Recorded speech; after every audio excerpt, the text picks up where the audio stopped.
truly saved the world of President Roosevelt's 4 freedoms. But that world, once saved, had to be defended. I'd like to share another memory. I belong to a veterans group that meets once a year to build on the bonds we forged in a remote, muddy place in Vietnam that held the attention of America for a few weeks in the winter of 1968. The place was called Quai Son, and about 6,000 Americans defended that far-off outpost as if it were the last bastion of those 4 freedoms saved by our fathers and mothers in World War II.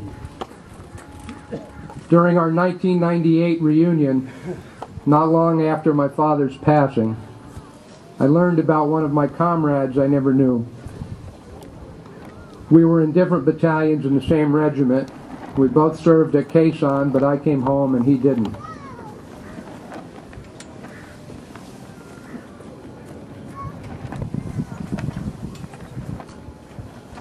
His name was Joe Roble, and he was just 19 years old, a Marine from Western Pennsylvania.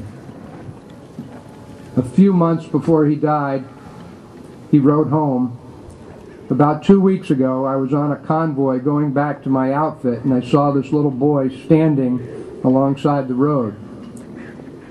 For some reason, he reminded me a lot of Billy, Joe's younger brother. For a while, I just thought and stared. Then I said to myself, why shouldn't he have the same rights and privileges that Billy has?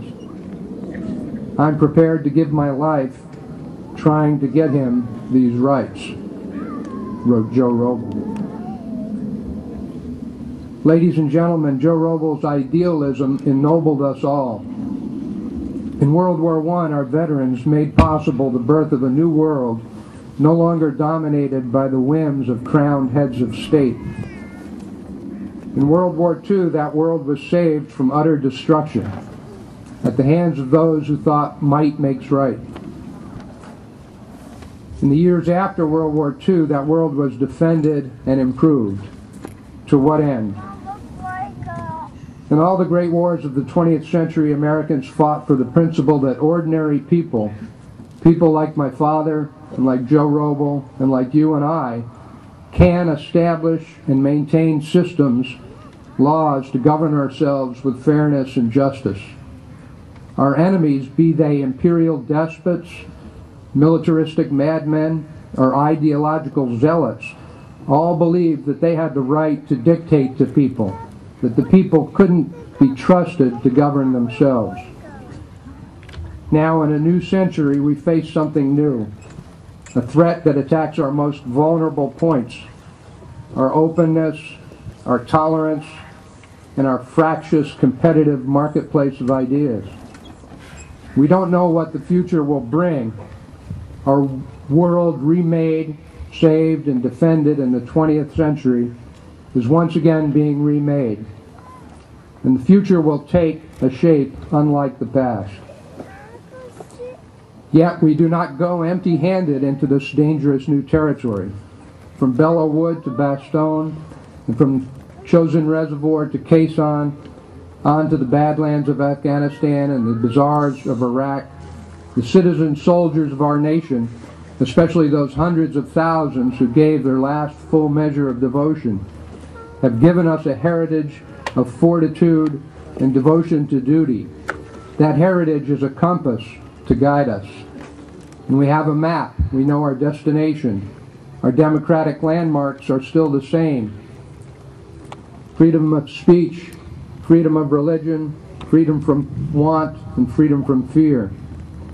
The question is, can these ideals continue to thrive as we are confronted by a new enemy who has nothing to offer but hatred, terror, and chaos?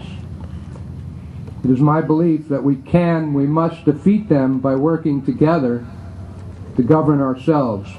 We must do it with the stoic sense of purpose of the World War II veterans, like my father, and we must do it with the idealism of Vietnam veterans like my comrade Joe Roble.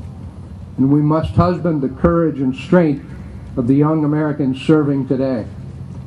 Young Americans like Sergeant First Class Nathan Chapman, a dedicated career soldier, a member of the U.S. Army Special Forces.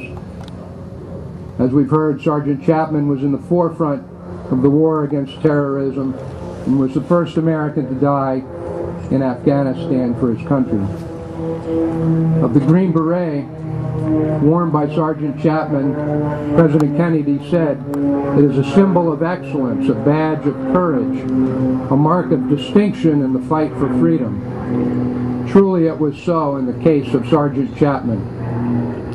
He's joined the heroic ranks of Americans resting in this hallowed place. We honor the memory of all those who have served, but especially to this new generation of heroes, we say thank you for your service. We're proud of you. We remember and honor your sacrifices. Freedom isn't free. It has been bought at a great price. Never take it for granted. Treasure the freedoms and treasure the memory of those who served to defend your freedom. Thank you for coming here today to honor our veterans, and especially those who have given their lives for our country. And may God bless the United States of America as we continue to strive to complete the work they have so nobly begun. Thank you.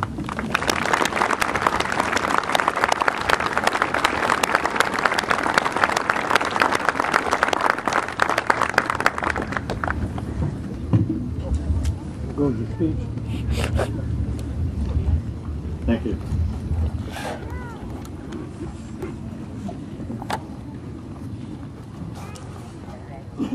I'd like to reintroduce now Jessica Fernstall, who will sing another tune for us. Jessica? The little one. The little Jessica.